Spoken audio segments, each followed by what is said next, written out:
Muita gente acha que para otimizar a testosterona, o segredo é adicionar alguma coisa. Um suplemento, uma erva, um tal de booster. Mas e se essa lógica estiver completamente de cabeça para baixo? E se o problema real não for a falta de um acelerador, mas sim um freio de mão que está o tempo todo puxado? A ideia principal de toda essa análise é exatamente essa que está na tela. A questão não é uma falha em aumentar alguma coisa. O erro está em focar no lugar errado. Em vez de ficar atacando o sintoma, a gente precisa entender o que está na raiz do problema, o que realmente comanda todo o mecanismo. Pois é, a abordagem comum trata a testosterona como se fosse um ingrediente, algo que se coloca de fora para dentro. Só que a realidade biológica é outra. A testosterona é um resultado, é o produto final de uma fábrica metabólica que é super complexa. Não adianta nada querer forçar a produção lá no final da linha de montagem se a fábrica inteira está com problema. Então, quais são as verdadeiras alavancas que a gente pode mexer? Bom, tudo se resume a 4 sistemas que trabalham juntos, um dependendo do outro, e que governam a produção hormonal. Vamos dar uma olhada em cada um deles. E aqui estão eles, os 4 pilares. Primeiro, as mitocôndrias, que são as nossas usinas de energia. Depois, o intestino, que é um baita centro de sinalização do corpo. Aí vem o fígado, o nosso filtro mestre. E por fim a tireoide, a grande reguladora do ritmo do nosso metabolismo. É a harmonia entre esses 4 que abre o caminho para uma produção hormonal ideal. E aqui a gente chega num princípio que é fundamental. Produzir hormônios é um processo que gasta muita, mas muita energia. O corpo, que é muito inteligente, simplesmente não vai investir em coisas de longo prazo, como a reprodução, se ele percebe que a energia está escassa. A energia da célula vem sempre em primeiro lugar. Agora, vamos falar do intestino. Ele está longe de ser só um tubo por onde a comida passa. Na verdade, ele funciona como um centro de comando. A saúde da parede intestinal envia sinais químicos poderosíssimos que podem dar basicamente um sinal verde ou um sinal vermelho para a produção de hormônios no corpo todo. E aqui está um dos principais vilões dessa história, a endotoxina, ou LPS. Quando o intestino não está legal, essa molécula vaza para a corrente sanguínea e dispara um alarme geral de inflamação.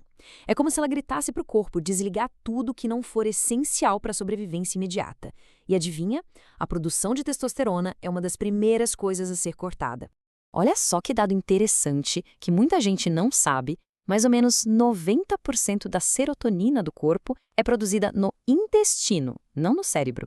E quando esse intestino está inflamado, ele pode acabar produzindo serotonina em excesso, que age como um sinal antimetabólico e acaba suprimindo a produção de outros hormônios. Funciona como um grande pedal de freio no sistema todo.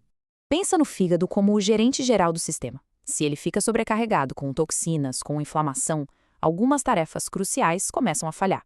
O excesso de estrogênio não é eliminado direito. A conversão do hormônio da tireoide fica mais lenta e o estresse metabólico geral sobe. O resultado disso? Um ambiente totalmente hostil para a produção de testosterona. A tireoide é tipo o termostato do corpo. Ela que dita a velocidade do metabolismo. Uma tireoide funcionando de forma mais lenta sinaliza para o corpo que é hora de conservar a energia, de entrar em modo de sobrevivência. E isso significa o quê? Suprimir processos que gastam muita energia, como a reprodução. E isso tudo nos leva a um ponto que é crucial. Ter a testosterona baixa raramente significa que o sistema está quebrado. Na maioria das vezes, é uma adaptação super inteligente.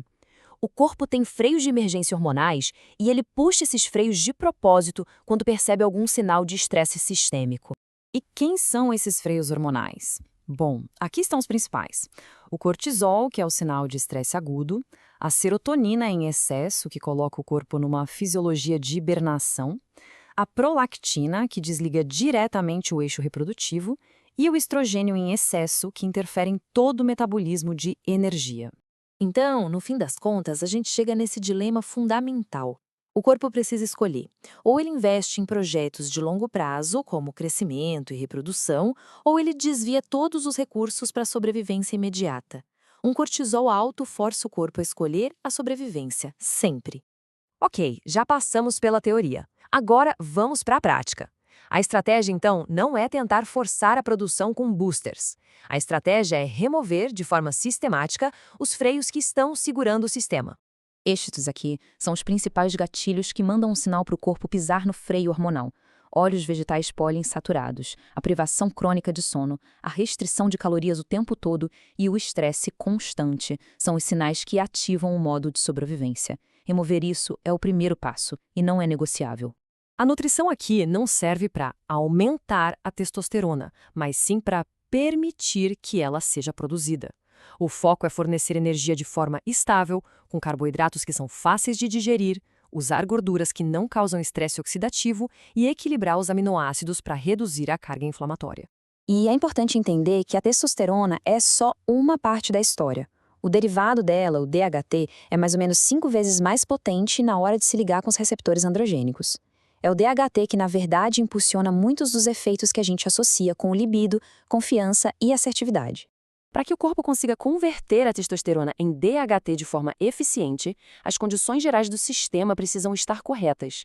Isso quer dizer o quê? Uma tireoide funcionando bem, baixo estresse e nutrientes-chave como zinco. A creatina também tem demonstrado consistentemente ajudar nessa conversão.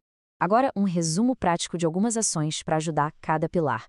Para a saúde do intestino, uma coisa simples como uma salada de cenoura crua pode ajudar a se ligar e remover endotoxinas e o excesso de estrogênio. Para o fígado, nutrientes como a colina, que a gente acha em ovos, são vitais para o processamento de gorduras. Para gerenciar o estresse, pegar sol de manhã é uma das ferramentas mais poderosas para regular o nosso ritmo circadiano. E para o sono, o básico funciona.